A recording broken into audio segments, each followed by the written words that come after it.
Student, सी programming में ये आज का तीसरा ट्यूटोरियल है। तो इसमें हम देखेंगे सी के इंट्रोडक्शन और बहुत से डिटेल इसके देखेंगे, फिर आगे तक पढ़ेंगे। तो चलिए स्टार्ट करते हैं। सी प्रोग्रामिंग इंट्रोडक्शन में कि the C programming language is a middle level language generally known as structured language.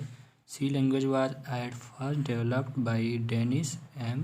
Ritchie, AT&T Bell Labs in 1972। तो इसका मतलब ये है कि सी एक लैंग्वेज है जो मिडिल लेवल लैंग्वेज है। ये ना हाई लेवल लैंग्वेज है ना लो लेवल है, ये मिडिल लेवल लैंग्वेज है।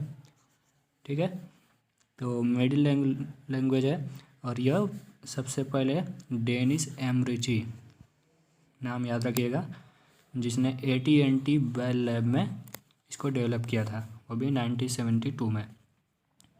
तो सी एक मिडिल लैंग्वेज है। It has relatively good programming efficiency as compare to machine language, और it has good machine efficiency as compare to high level language.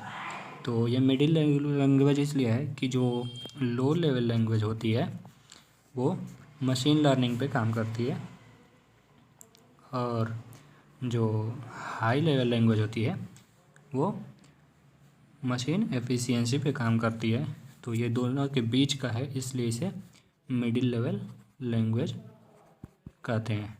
ठीक है, तो आगे देखते हैं।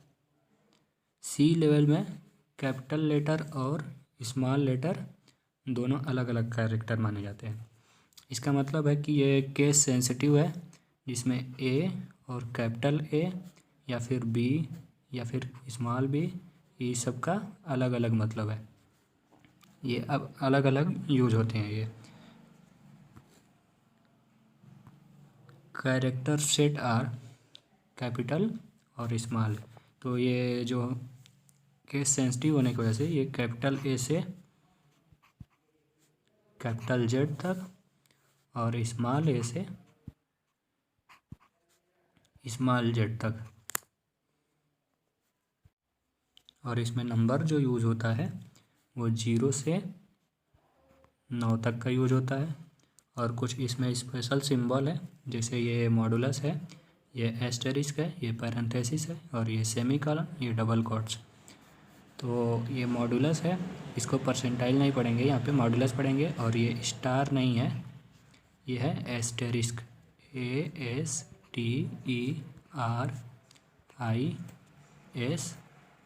ASTERISC या फिर के, एस्टेरिस्क पढ़ते हैं इसको। ठीक है, तो आगे देखते हैं।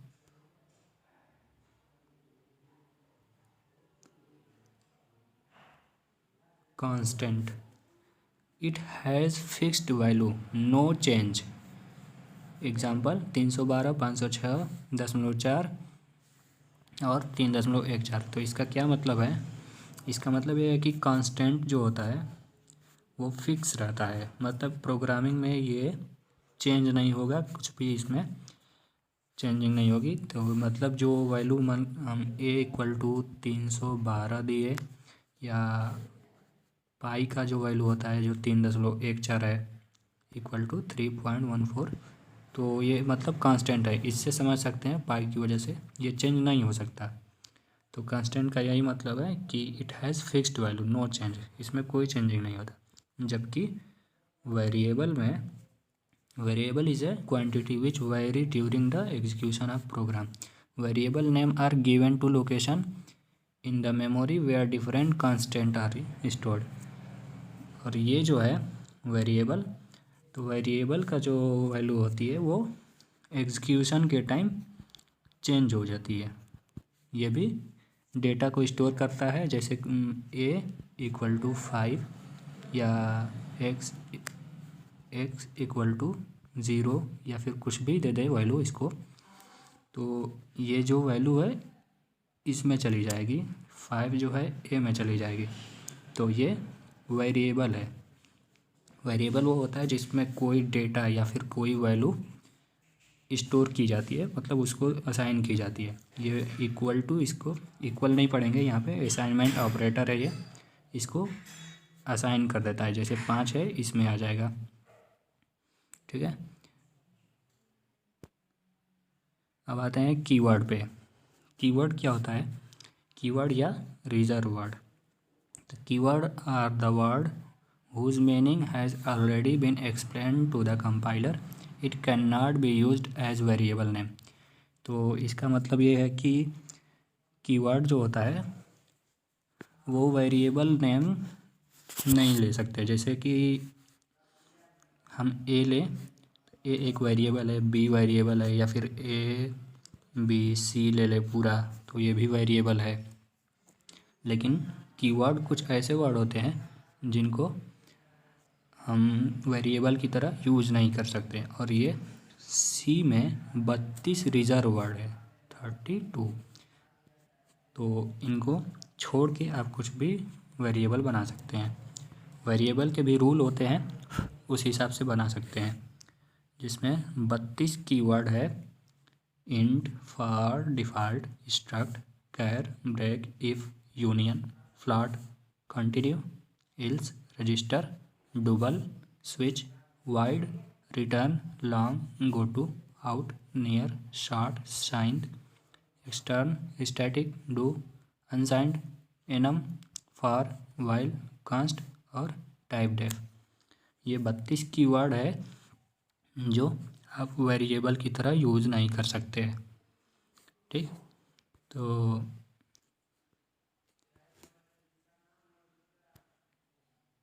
अब आ गया data type in C.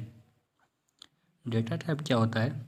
Data type is use to declare and define a variable. It specifies the data storage format for the variable.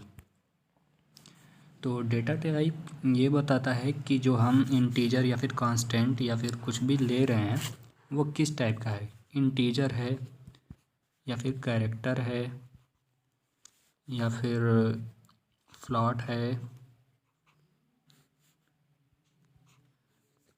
या फिर किस टाइप का है।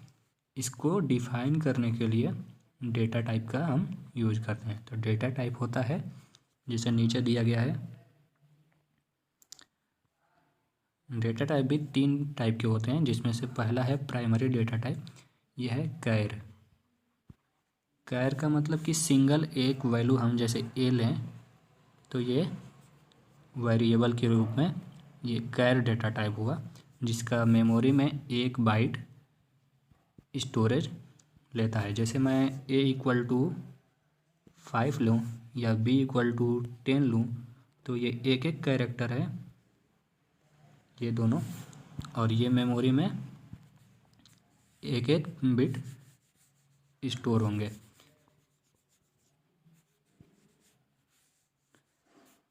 इसी तरह आगे है इंट। तो इंट जो है, इंट डेटा टाइप मेमोरी में 2 बाइट का जगह लेता है, 2 बाइट का। जैसे हम ले ए इक्वल टू 2, ठीक। तो इसको आगे लिखना पड़ेगा INT, int a equal to 2, int a b c equal to 3। ऐसे लिखना पड़ेगा, जिससे ये वेरिएबल पता चलेगा कि कौन सा डेटा टाइप है। जिससे पता चल रहा है इंट, इससे पता चल रहा है ये वेरिएबल इंटीजर है। और ये है तो इसके आगे CHAR कैर लिखना पड़ेगा, जिससे पता चलेगा ये कैर डेटा टाइप है। इसी तरह फ्लॉटिंग है। तो फ्लॉट में हम डेसिमल नंबर को, जैसे दशमलव वाले संख्या को लेते हैं। जैसे ए इक्वल टू 1.5 या बी इक्वल टू 1 कुछ भी ले सकते हैं जो दशमलव में हो, तो वो फ्लॉटिंग नंबर में आता है। और इसका जो साइज होता है फ्लॉटिंग नंबर का, वो होता है 4 बिट। मेमोरी में ये फ्लॉटिंग नंबर 4 बिट का जगह लेता है। इसी तरह डबल है और वाइड है। तो डबल का यूज़ अभी हम लोग नहीं करेंगे, ये बहुत जितना हम लोग यूज़ करेंगे वो इंटीजर में आ जाता है और डबल बड़ी चीज़ के लिए आता है। वाइड डेटा टाइप जो है वो डिफ़ॉल्ट है, मतलब किसी भी कहीं भी कुछ ना लें या फिर रिटर्न कराने के लिए हम वाइड का यूज करते हैं। ठीक है, रिटर्न कराने के लिए हम वाइड डेटा टाइप है, इसको हम यूज करते हैं, जिससे हम आगे देखेंगे उसको। इसमें अगला है second, user defined data type. इसमें होता है टाइप डेफ और इन्यूमरेटेड। इसका यूज हम लोग अभी नहीं करेंगे, ये आगे की चीज़ें हैं। अभी हम लोग बेसिक सी पढ़ेंगे, तो उसमें सिर्फ ऊपर के जो प्राइमरी डेटा टाइप है उसी का यूज़ करेंगे, और ये डिराइव डेटा टाइप है इसका यूज़ करेंगे। ये भी बहुत आगे है, तो इसके बारे में बस जान लेते हैं। ये एरे है, ये स्ट्रक्चर, पॉइंटर और ये यूनियन। तो एरे होते हैं जो जिसमें एक ही वेरिएबल में बहुत सारे डेटा हम स्टोर कर सकते हैं, और वो जो था डेटा टाइप उसमें सिर्फ हम एक ही दे सकते थे, इक्वल टू समथिंग कुछ भी या इक्वल टू कुछ भी। अगर ये ऐसे बना दिया जाए कोष्टक के साथ तो ये एरे हो जाता है, ये भी डेटा टाइप है। इसी तरह स्ट्रक्चर भी है और पॉइंटर भी है, तो ये आगे वाली ट्यूटोरियल में हम देखेंगे और अच्छे से। यहाँ पे नहीं समझ में आएगा, जैसे ये पॉइंटर को ले ले तो पॉइंटर का जो एड्रेस होता है वो एड्रेस इसमें स्टोर होता है। जैसे कोई वेरिएबल हो, वेरिएबल हम ए ले लें और ये किसी और वेरिएबल का एड्रेस रखा है, तो इसको हम इस वाले को हम पॉइंटर कहेंगे। तो ये आगे वाली चीज़ है। इसी तरह यूनियन भी है, आगे हम लोग देखेंगे इसको। तो इस तरह से आज के वीडियो में बस इतना ही। आगे हम लोग सी के सिंटेक्स देखेंगे कि प्रोग्राम लिखते कैसे हैं, उनके मतलब जानेंगे और क्या चीज़ किस चीज़ के लिए यूज होता है, सब बढ़िया से देखेंगे। तो इसमें जो डाउट हो वो कमेंट कीजिए, रिप्लाई ज़रूर जाएगा। तो आगे आने वाला जो ट्यूटोरियल है उसे फॉलो करिए और अच्छे से प्रोग्रामिंग सीखिए, और इसको हम लोग एप्लीकेशन पे भी रन करा के देखेंगे। ठीक है, थैंक यू।